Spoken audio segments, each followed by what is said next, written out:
वैसे तो इस विषय के ऊपर चर्चा करना बहुत ही बेवकूफ़ी भरा है, लेकिन ये डिबेट एक बार फिर से शुरू हो गई है कि क्या ब्रिटिश एम्पायर ने जिन जिन भी देशों के ऊपर रूल किया था, जहां जहां पर उन्होंने शासन किया, उन देशों को उस ब्रिटिश एम्पायर के रूल से नुकसान ज्यादा हुआ या फिर फायदा ज्यादा।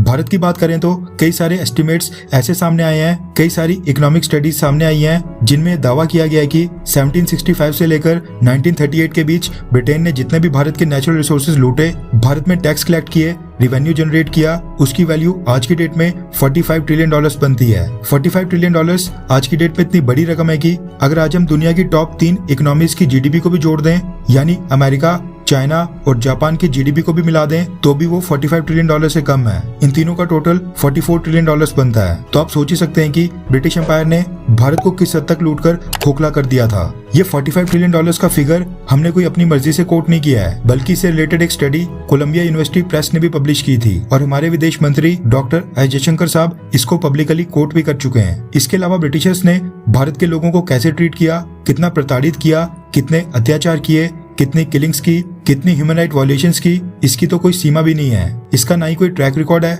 और ना ही इसका सही आकलन किया जा सकता है। और ना सिर्फ भारत बल्कि ब्रिटिश एम्पायर सेम पैटर्न अपनी सभी कॉलोनीज में फॉलो किया करता था। लेकिन भारतीय मूल की ब्रिटिश गृह मंत्री सुएला ब्रावर्मैन को लगता है कि ब्रिटिश एम्पायर ने भारत समेत जिन भी देशों में रूल किया, उन्होंने वहां पर आर्मी खड़ी की, वहां पर जुडिशरी सिस्टम लाया और अपने पीछे एक अमूल्य विरासत को छोड़ दिया जिसका कोई भी मूल्य नहीं है और उनको ब्रिटिश एम्पायर के ऊपर गर्व है। दरअसल सुएला ब्रावर्मैन का एक वीडियो वायरल हो रहा है जिसमें वो ब्रिटिश एम्पायर की तारीफें करते नहीं थक रही हैं। वो खुद तो एक इमिग्रेंट हैं, लेकिन वो भारत से ब्रिटेन आने वाले इमिग्रेंट्स का बहुत ही कड़ा विरोध कर रही हैं। रेफरेंस के लिए आपकी स्क्रीन के ऊपर हिंदू वायर के आर्टिकल का स्क्रीनशॉट है, जिसके मुताबिक भारतीय मूल की ब्रिटेन की होम मिनिस्टर ने भारत के खिलाफ ही एक फ्रंट खोल दिया है। रिपोर्ट के मुताबिक ब्रिटेन जो भारत के साथ फ्री ट्रेड एग्रीमेंट साइन करने जा रहा है, सुएला ब्रावर्मैन ने उसका कड़ा विरोध करना शुरू कर दिया है। ब्रिटेन की गृह मंत्री सुएला ब्रावर्मैन चाहती हैं कि दोनों देशों के बीच साइन होने वाली इस फ्री ट्रेड एग्रीमेंट के तहत ब्रिटेन गुड्स और सर्विसेज को लेकर भारत के साथ टर्म्स और कंडीशन डिस्कस करे,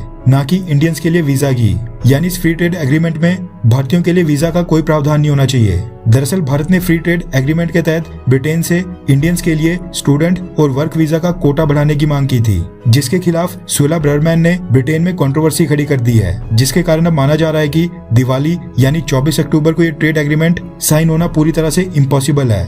सुएला ब्रावर्मैन का एक और वीडियो वायरल हो रहा है जिसमें वो ब्रिटिश एम्पायर ने जो भारत जैसे दुनिया के कई देशों में जाकर कोलोनाइजेशन की, उसकी तारीफ कर रही हैं, उसको ग्लोरीफाई करने का काम कर रही हैं। भारतीय मूल की सुएला ब्रावर्मैन ने इंटरव्यू में बोला कि वो ब्रिटिश एम्पायर के ऊपर गर्व करती हैं। उन्होंने कहा कि मैंने अपने माता पिता के अनुभव से सीखा है। वो 1940 में ब्रिटिश एम्पायर में ही पैदा हुए थे। उनके पास मेरी मदरलैंड यानी कि मेरी मातृभूमि के बारे में बताने के लिए कुछ भी नहीं था और वो सेफ और लीगल रूट से ब्रिटेन आए थे। मेरी माता को यहाँ पर NHS अपॉइंट किया गया था और मेरे पिता यहाँ पर इसलिए आए क्योंकि उनको केन्या से एक्सपेल यानी निकाल दिया गया था।